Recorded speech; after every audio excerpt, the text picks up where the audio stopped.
La dernière parole de l'Ancien Testament, juste avant le Nouveau donc, la fermeture de l'Ancien Livre. L'Écriture nous dit « J'enverrai Élie, le prophète, avant le grand jour de Jah. Il ramènera le cœur des enfants à leur père et le cœur des pères à leurs enfants, de peur que je ne vienne frapper le pays d'interdit. » Et là, je pense à notre frère bien-aimé Bob Marley, Beran Selassie, qui a chanté Total Destruction, the only solution.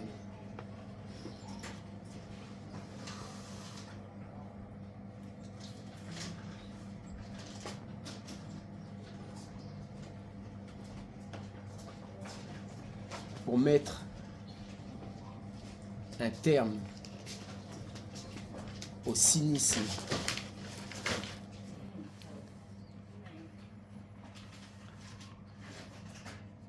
donc pour contrebalancer un certain cynisme et un certain nihilisme propre aux prophètes de malheur qui annoncent la fin du monde et la destruction totale de ce système de choses. Ces dernières paroles de l'Ancien Testament nous laissent entrevoir l'espérance, une lueur d'espoir pour le genre humain tout entier. Si l'œuvre du prophète Élie est couronnée de succès, s'il parvient à ramener les rebelles à la sagesse des justes, les cœurs des enfants à leurs pères, les cœurs des pères à leurs enfants, il est possible pour ce bas monde d'être sauvé et d'échapper au grand jour de la colère.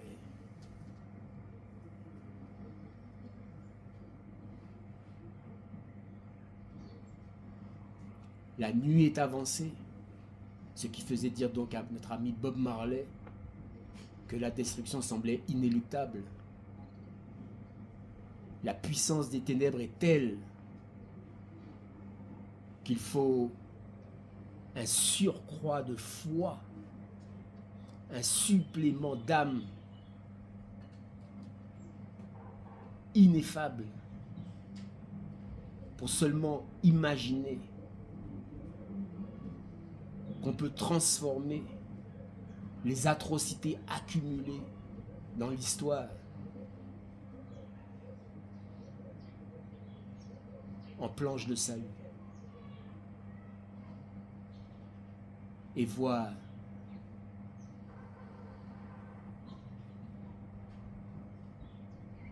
après l'épaisseur de la nuit qui s'est installée sur le bas monde, l'aurore d'un monde nouveau, l'avènement du royaume des cieux. Ici là. C'est la Syrie. Peut-être que Jah il a prévu autre chose, tu vois. Pas par favoritisme envers Babylone, mais juste parce que, tu vois, Jah est amour et que, tu vois, il veut que tout le monde soit sauvé. Tout le monde soit sauvé.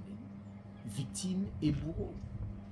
Pas les victimes seulement, mais victimes et bourreaux, que tout le monde soit sauvé, parce qu'on est tous, en définitive, victimes du diable. Tu vois, bourreau ou victime, on est tous victimes du diable. Donc le but de Jah, c'est de sauver l'humanité du mal, quoi. Donc de la puissance du diable. Donc on a tous besoin de se repentir, bourreau ou victime. De toute façon, on est tous pécheurs. Donc il y a des péchés qui ont été peut-être plus importants que d'autres, mais tout le monde a besoin de se repentir, parce que je ne sais pas si aux yeux de Jah, il y a une échelle dans le péché. Du moment que tu as péché, tu as péché. Tu dois tu dois te repentir. Ouais. Donc il faut avoir cette humilité.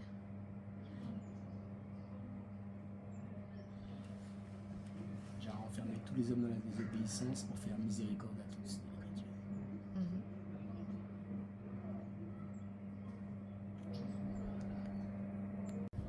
Que nos retraités européens éprouvés à écouter le témoignage d'un Rastaman négro-africain sur le sol africain,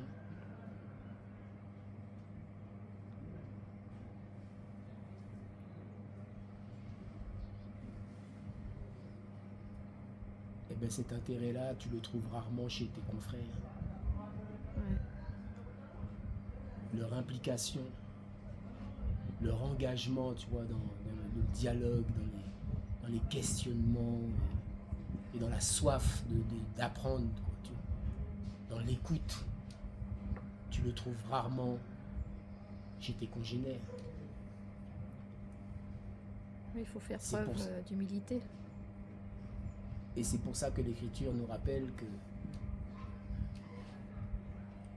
le salut que les apôtres, notamment l'apôtre Paul, annonçaient aux Juifs, avec tant d'opposition de la part des Juifs, eh bien l'Écriture nous annonçait que ce salut-là, les païens, eux, l'écouteraient. Ouais, c'est tout à fait vrai.